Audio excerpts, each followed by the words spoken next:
Bom, pessoal, então vamos começar a nossa live. Estamos no nosso horário. Essa live é para falar um pouquinho sobre ICMS, diferencial de alíquota para empresas optantes pelo Simples Nacional. Nós vamos discutir um pouquinho sobre esse tributo. Queria me apresentar. Para quem não me conhece, meu nome é Denis Bessa, eu sou o CEO da Bessa. A Bessa é um escritório de contabilidade digital que não trabalha com papel, e nós somos especializados no atendimento de empresas de tecnologia, além de alguns outros setores.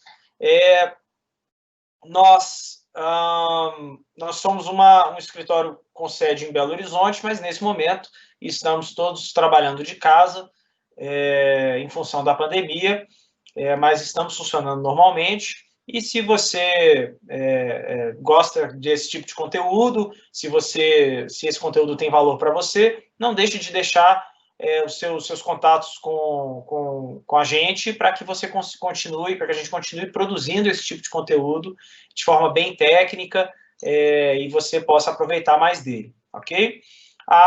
Um dos diferenciais da Bessa é exatamente essa possibilidade, né, da gente trabalhando online, da gente trocar informações de forma muito ágil. Todo envio de documentação acontece através do nosso sistema, assim como as informações que a contabilidade cria, os relatórios contábeis e demais documentos também são disponibilizados no nosso sistema. E a nossa missão é empoderar as empresas com informação contábil para a tomada de decisão. O assunto que a gente vai conversar hoje é um assunto muito interessante, muito polêmico, e que diz respeito à possibilidade de recuperação do ICMS diferencial de alíquota. Esse que é um tributo tão combatido, uma pedra no sapato das empresas optantes pelo Simples Nacional, que se veem obrigadas a recolher este tributo. A gente vai discutir aqui com dois excelentes advogados tributaristas sobre se existem alternativas para ficar livre desse tributo, ou pelo menos reduzir, quem sabe até recuperar o tributo que foi pago dos últimos 5 anos, e se essas possibilidades existem, quais são elas e qual é o modo de fazer, né, de operacionalizá-las. Eu gostaria de apresentar aqui as pessoas que vão fazer a live comigo. A primeira delas é o Dr. Rômulo Badé, está aparecendo a imagem dele aí para vocês. O Rômulo é nosso amigo de longa data. Além de trabalhar na Bessa, eu mantive também uma sociedade de advocacia, então o Rômulo é meu ex-sócio no escritório da Bessa e Badé, que operou aí ao longo de 7 anos até 2018 com muitas demandas e com muito sucesso em algumas demandas tributárias. O Rômulo é bacharel em Direito pela Universidade Federal de Minas Gerais e pós-graduado em Direito Tributário e com 12 anos de experiência aí, na advocacia. Também vai participar comigo nessa live o Dr. Tiago. O Dr. Tiago dá um alô aí, Tiago. O Dr. Tiago é bacharel em Direito pela UFMG também, pela Universidade Federal de Minas Gerais, é pós-graduado em Direito Tributário e tem uma ampla e rica experiência como advogado, tendo passado aí por bancas, as maiores e mais importantes bancas de advocacia do Brasil. Vou passar a palavra para o Dr. Rômulo. Rômulo, eu queria que você contasse para a gente um pouquinho sobre quais são essas formas que as empresas optantes pelo Simples Nacional podem reduzir a sua carga tributária pagando menos ICMS. Ótimo. Boa tarde a todos. Estão me ouvindo bem? Estamos ouvindo bem, pelo menos eu aqui. Ótimo. Em primeiro lugar, espero encontrar todos vocês muito bem, apesar da pandemia. Espero que estejam todos bem salvaguardados, sem nenhum susto com vocês e com os seus próximos. Denis nos introduziu, acho que resta pouco adicionar. Tenho que contar também, ele costuma esconder, mas ele também é advogado, está aí uma semelhança de nós três formamos aqui na Vetusta Casa de Afonso Pena, na UFMG, e cada um seguindo seu caminho, né, Denis? Você liderando a dessa, eu enfiado nas questões da advocacia, tal como o Thiago, que é um advogado com uma expertise muito grande nas questões tributárias, lida com muita profundidade. Acho que o bate-papo aqui vai ser muito enriquecedor, entre nós três, cada um com a sua visão e com seus ângulos complementares de ver esse ponto. E o que a gente reservou para bater um papo hoje é o tema de falta para as empresas que são habitantes do Simples e que pagam ICMS sobre essa rúbrica. Eu vou começar pelo começo, passar uma visão bem geral, bem passando, para dizer que o ICMS é um tributo estadual, um imposto de circulação de mercadorias e serviços. Por ser um tributo estadual, compete a cada ente da federação instituí-lo e definir a alíquota que ele vai incidir sobre quais produtos e serviços, quais mercadorias e serviços. E a partir daí que começam a surgir as questões. Existem diferenças das tributações entre as unidades da federação. De outro lado, também umbilicalmente ligado ao tema do bate-papo aqui de hoje, a gente possui no nosso sistema jurídico um sistema de tributação que é o Simples, o nome também já denuncia, é um sistema simplificado, feito para as empresas com menor complexidade tributária, com faturamento mais enxuto, e esse sistema visa facilitar o cotidiano e a vida do empresário, justamente para ele não ficar perdido no emaranhado de obrigações acessórias, de questões muito tecnocráticas que precisam ser feitas no dia a dia da sua tributação. Começo falando que, em matéria de direito tributário, a lei complementar ela é muito importante, porque a lei complementar é ela que vai definir diversos aspectos sobre a incidência do tributo.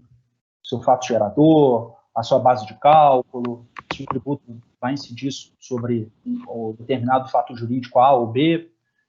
E a lei complementar que regula as empresas do Simples é a Lei Complementar 123, de 2006. Essa lei complementar, ela permite, em princípio, a tributação. Só um minutinho, Ela permite, em princípio, a cobrança da diferencial de alíquota entre um estado e outro, quando há revenda para empresas que não sejam sujeitas ao regime da substituição tributária. Contudo, a Constituição, ela diz de forma diversa. Existe a emenda 87 de 2015, que previu que o consumidor final, o destinatário das mercadorias, não precisa fazer o pagamento dessa diferença entre alíquotas entre uma unidade e outra. Esse é o primeiro ponto de partida que a gente sustenta para que não haja a incidência dessa diferencial de alíquotas para empresas que sejam habitantes do Simples e que sejam as destinatárias finais, e que não sejam as destinatárias finais da mercadoria. Entra, ao lado disso, um princípio tributário também, que diz respeito à não cumulatividade. Se a empresa ela não é a destinatária final do produto e ela ainda vai dar uma segunda destinação ao tributo, ela vai pagar para a unidade da federação que internalizou, que recebeu o produto, novamente o ICMS. E o ICMS, imagino que todo mundo tem essa noção, ele é um tributo que prima parte do ponto de partida da não cumulatividade. Razão disso também são um segundo sustentáculo para a gente dizer que essa tributação para empresas do Simples não é devida. Acabaria pagando mais de uma vez o ICMS. Por fim, também, um terceiro aspecto muito importante, que é um aspecto motivador desse sistema simplificado de tributação, é o fato da tributação para as empresas do Simples ter uma disposição legal e constitucional que favorecer as empresas que aderem a esse regime. Favorecer as empresas que aderem a esse regime significa dizer que essas regras excetivas que podem vir a majorar a tributação, elas têm que, em princípio, ser afastadas, né? Então, assim, a gente tem de uma forma bem geral que esses são as três sustentações para a gente juridicamente discutir o afastamento da incidência do ICMS de FAO para as empresas que sejam optantes do Simples e que não estejam sujeitas ao regime da substituição tributária. Denis, eu acho que passa a bola para o Thiago. Eu queria, nesse momento inicial, realmente introduzir o tema de uma forma geral e deixo aí vocês livres para complementarem e aprofundarem aí em alguns detalhes. Beleza, vou então passar a bola para o Thiago. Comenta aí, Thiago. Pessoal, muito boa tarde. Em primeiro lugar, queria agradecer aí o convite. Fiquei muito honrado com o convite da Bessa, em nome do Denis. Agradecer também ao Rômulo, né, parceiro, exímio, advogado. E queria também saudar as pessoas que estão nos assistindo agora, certamente muitos clientes, amigos, pessoas conhecidas. Agradecer aí todo mundo. Nesta quinta-feira, às 4 horas, estão nos prestigiando, né? Enfim, o Rômulo introduziu muito bem o tema.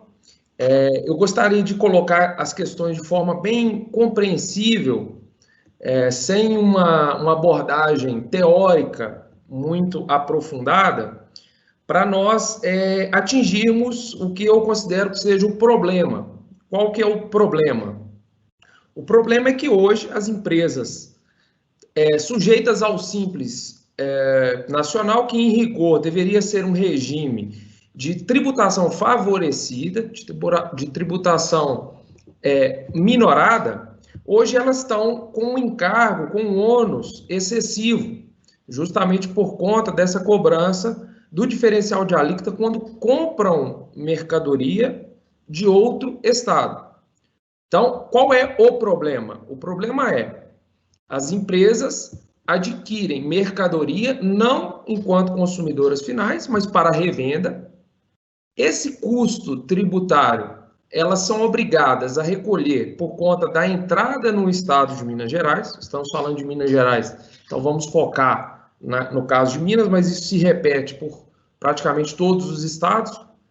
E quando elas vendem a mercadoria, elas não podem abater do tributo propriamente o Simples Nacional, o ICMS, que está composto ali naquele DAS, né, documento de arrecadação do Simples Nacional, um percentual do valor pago corresponde a ICMS, elas não podem fazer essa compensação do que foi pago anteriormente.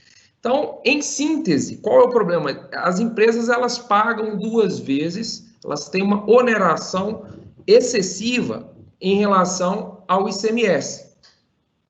E essa questão, como bem pontuou o Rômulo, ela parece conflitar com, eu diria, 2 princípios que estão na Constituição. O primeiro deles é o princípio da não cumulatividade. Você está tendo, nas diversas cadeias, nas diversas etapas de circulação da mercadoria, uma acumulação de cobrança de tributos. E o objetivo não é esse. O objetivo é que o ônus financeiro ele não fique no meio da cadeia, ele seja transferido ao consumidor final. Então, essa seria a lógica constitucional do ICMS. E o segundo ponto é o que diz respeito ao tratamento das empresas do Simples Nacional. Eu queria pontuar, Denis, assim, já puxando para o lado prático, nós fizemos um levantamento. Hoje, somente no estado de Minas Gerais, há 470 mil empresas com KNAI de comércio varejista, optantes pelo Simples Nacional. Então, nós temos aí quase que 500 mil de contribuintes que, eventualmente, estariam sujeitos a essa cobrança. E hoje, muito se fala em passivo fiscal, em cálculo quase que atuarial, enfim, é uma sistemática de que o Estado ele faz a conta, essa é a grande verdade, ele faz a conta do que vale e do que não vale cobrar, porque desses 470 mil contribuintes, será que todos eles buscariam o judiciário para discutir a tributação? Ou simplesmente eles recolheriam todos os meses, mesmo com dificuldades de caixa, dificuldades financeiras, muitas vezes até que impedem a continuidade da atividade, e simplesmente não vão reclamar esse tributo. Então, o que nós observamos é que uma minoria de empresas que realmente se preocupam em buscar os seus direitos, buscar contestar cobranças como essa, que a princípio parece conflitar com 2 princípios da Constituição, né? Então, basicamente é isso. Nós vamos, ao longo dessa live aqui, vamos apresentar respostas para as principais dúvidas, mas a introdução seria essa, Denis. Show de bola, Thiago. Muito esclarecedor aí. O Rômulo também introduziu o tema de forma bem tranquila. E aí eu queria perguntar para vocês, acho que a mesma pergunta de boa parte do nosso público. Mas vou direcionar a pergunta para o Thiago. Quem que pode recuperar o DIFAL? Quem que pode deixar de pagar esse tributo que tanto incomoda aí? Certo. Em primeiro lugar, é o seguinte, vamos pontuar. Em primeiro lugar, a empresa tem que ser do Simples Nacional. Ela tem que ser optante pelo Simples Nacional. Em segundo lugar, tem que ser uma empresa de comércio. Por que de comércio? Porque nós estamos falando do ICMS e estamos falando de mercadorias que são compradas para revenda. Uma das discussões é que o diferencial de alíquota, ele somente se aplica quando o consumidor final é o adquirente da mercadoria. Nesse caso, não é o consumidor final. A mercadoria, ela está sendo adquirida para revenda. Em terceiro lugar, esta mercadoria, ela não pode estar sujeita à substituição tributária. Então, tem que ser produtos que são comprados, mas não estão sujeitos a substituição tributária. Então, se é uma empresa que está situada em Minas Gerais, é optante pelo Simples Nacional, compra mercadorias de fora de Minas Gerais e essa mercadoria não está sujeita à substituição tributária, esse é o contribuinte que pode, eventualmente, discutir essa cobrança.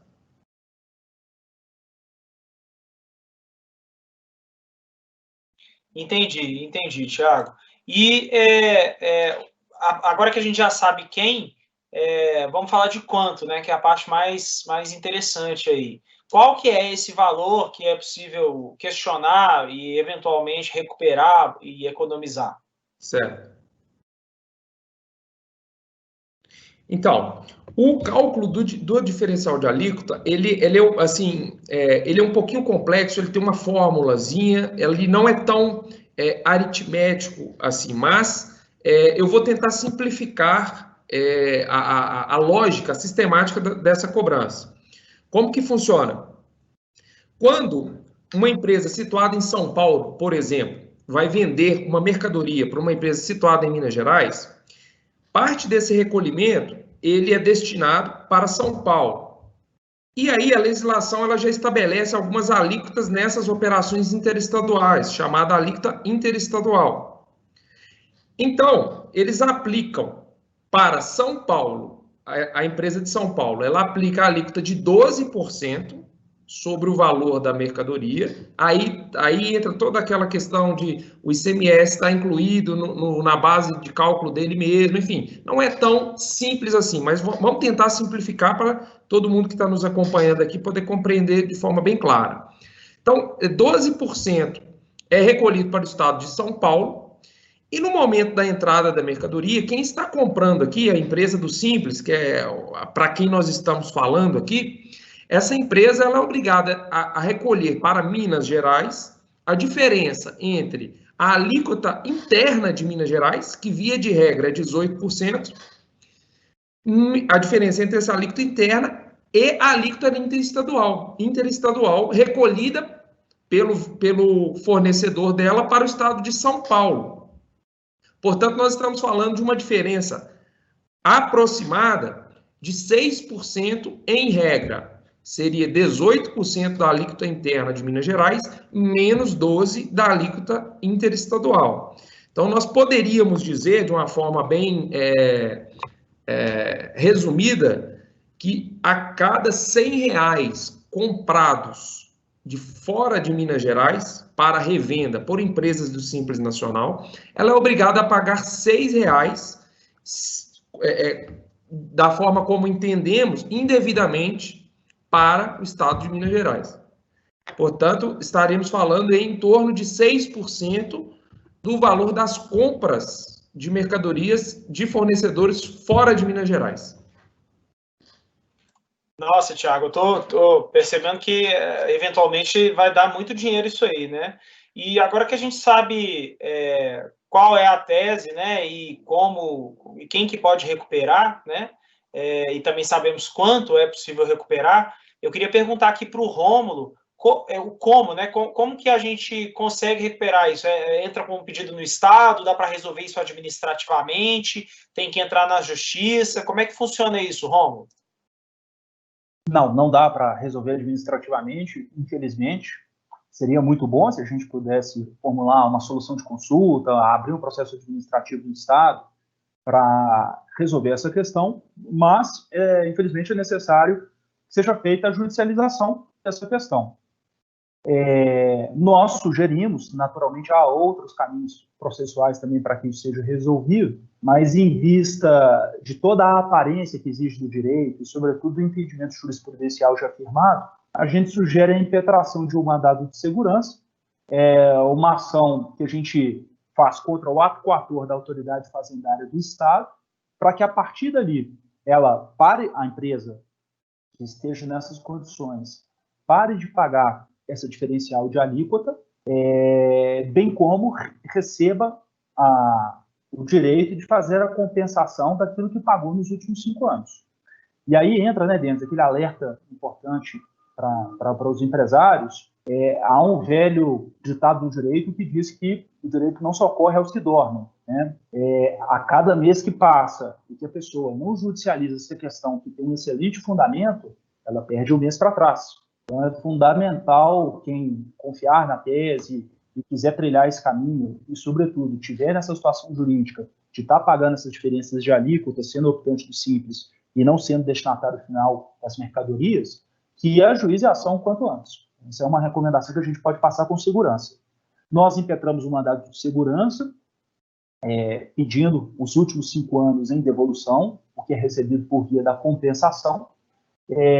Formulamos um pedido liminar nos nossos mandados de segurança e, regra geral, temos tido êxito para que as empresas sejam franqueadas a opção de, desde já, parar de fazer o pagamento do default, né? E, ao fim do processo, recuperamos valores, tanto os que venceram ao curso do processo, quanto os últimos 5 anos anteriores ao juizamento da ação. Entendi, Rômulo. Muito, muito interessante. Então, a gente aprendeu até agora que as empresas optantes pelo Simples Nacional têm que pagar um tal de ICMS diferencial de alíquota, e que parece que esse tributo é indevido porque ele conflita com alguns dispositivos que estão na nossa Constituição, alguns princípios que regem as relações ali das pequenas empresas, das pequenas e médias empresas. Especialmente aquelas, portanto, optantes pelo Simples Nacional. Aprendemos também que quem que pode recuperar esse tributo, a princípio, as empresas optantes pelo Simples, comerciantes que adquirem mercadorias de outras unidades da federação, não é isso? Para revenda. Adquirem mercadorias para revenda de outras unidades da federação, e aprendemos que o Estado não concorda com isso, e para poder eventualmente recuperar esses valores que nós entendemos indevidos, é necessário impetrar com um tipo especial de ação judicial chamado mandado de segurança, no qual nós discutimos esse direito, e a gente aproveita para poder fazer um pedido liminar para poder aproveitar esses valores. Uma vez que o mandado de segurança seja julgado procedente pelo juiz, pelo Poder Judiciário brasileiro, é possível recuperar os últimos 5 anos anteriores ao ajuizamento da ação e também aqueles valores que foram recolhidos ou devidos ao longo, enquanto durou o processo. Agora, eu queria fazer uma pergunta para vocês dois. E como que o judiciário tem entendido essa questão? As pessoas que entraram na justiça conseguiram recuperar os valores? Como é que tem sido? Os contribuintes têm tido êxito? Como estou perguntando para os dois, acho que vou pedir para o Thiago responder primeiro e depois o Rômulo comenta, ok? Denis, eu queria só fazer uma adição ao perfeito resumo aí que você fez. Nós teríamos uma terceira possibilidade de benefício para o cliente, porque você sabe aí, não sei se é o caso da Bessa, mas diversos contribuintes, de tão onerosa que é essa tributação, eles deixam de pagar esse valor, não porque eles não concordam, é porque realmente aperta o caixa da empresa e deixam de pagar. E ficam, então, com esse passivo descoberto. Eles ficam correndo esse risco de, a qualquer momento, ter um cruzamento de informações pela Receita Estadual, né, a Secretaria de Fazenda, ou até mesmo a autuação. Então, o mandado de segurança, a ação judicial, ela também protege aquelas pessoas que, eventualmente, deixaram de recolher e estão com esse valor em aberto. Então, só é um ponto que eu queria colocar. E sobre a pergunta, como anda essa tese, essa discussão, toda essa teoria que nós estamos trazendo, como que ela está nos tribunais atualmente? Essa questão, nós falamos aqui por mais de uma vez, ela esbarra em regras da Constituição Federal. Portanto, a última palavra, quando o assunto envolve questões da Constituição Federal, ela é do STF, Supremo Tribunal Federal. E o STF, ele já iniciou um julgamento especificamente sobre essa questão. Por quê? Porque ela se repete, além dela estar prevista na Lei Complementar 123, citada pelo Rômulo no início aí da exposição dele, ela também se repete em diversas legislações estaduais aqui do Brasil. Então, o STF ele tem que colocar uma posição que pacifique isso e diga se essas legislações elas estão em acordo ou em confronto com a Constituição. Então, esse julgamento que foi iniciado, nós já tivemos 5 votos nesse julgamento, até ele ser interrompido por um pedido de vista, o que é muito comum também nesse tribunal.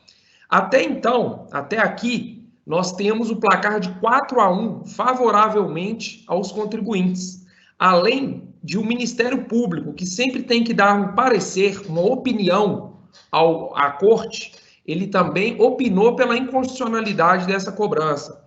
Isso, em matéria tributária, costuma ser raro, porque nem sempre há uma convergência entre o Ministério Público e os ministros, o entendimento dos ministros do STF, e nem sempre, como sabemos, os contribuintes saem vitoriosos das discussões. Só que nesse caso, especificamente, nós estamos muito otimistas que os contribuintes vão, sim, sair vencedores nessa discussão.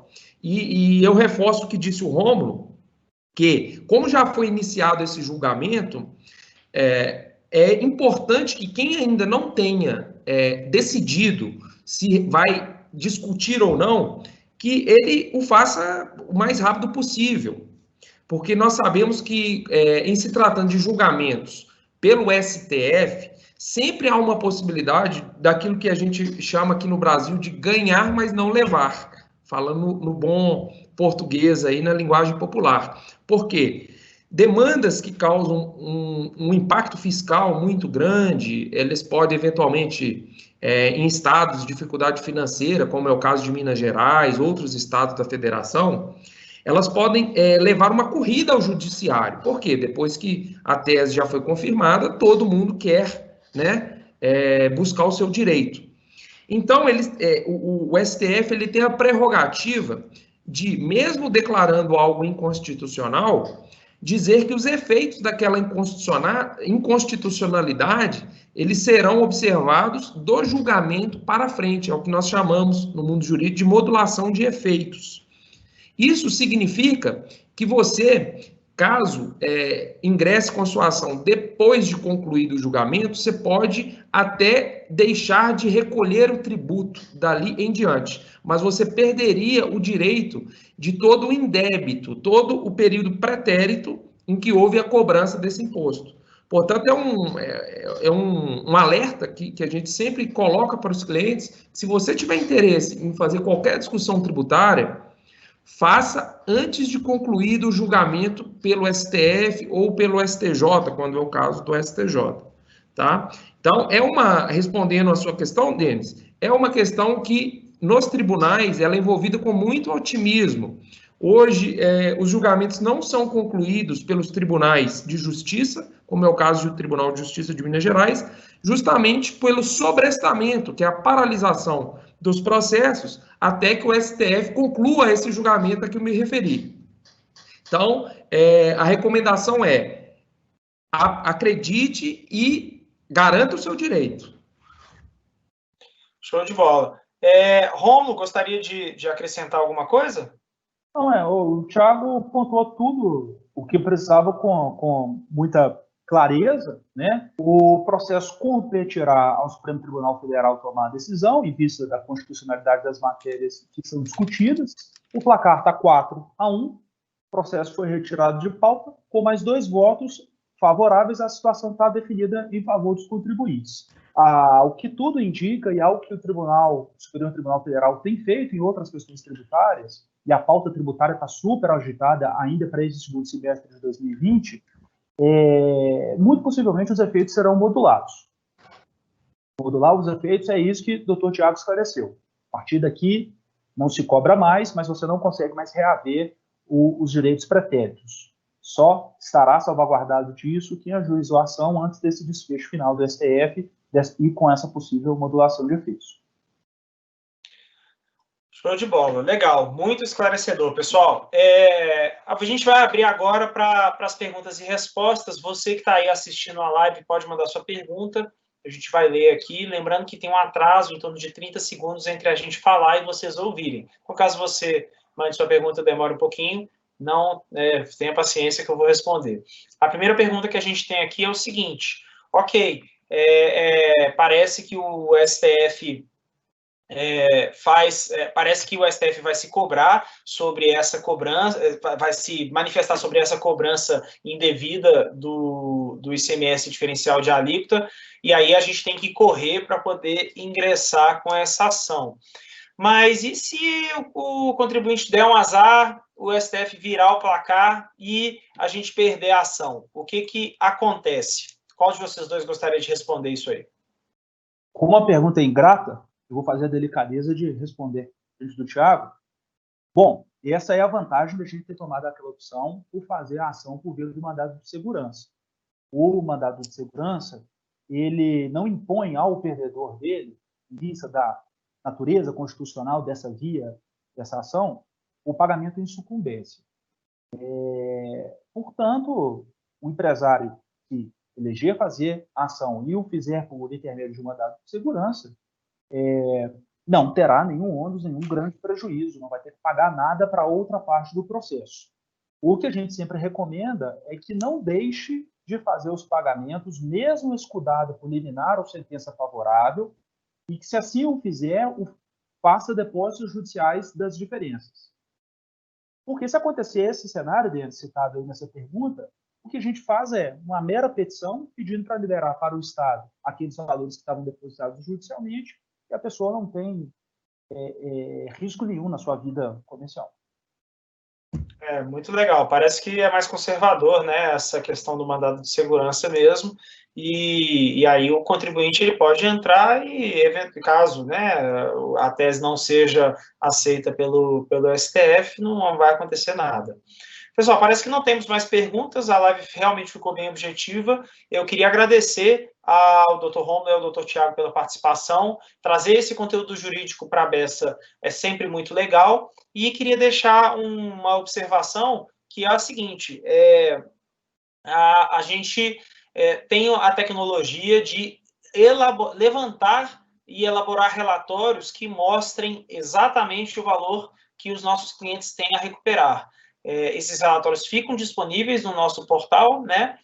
Nós temos lá a parte de relatórios, qualquer que pode entrar lá e verificar no centavo, na vírgula, qual é o valor que eventualmente tem direito a crédito, né?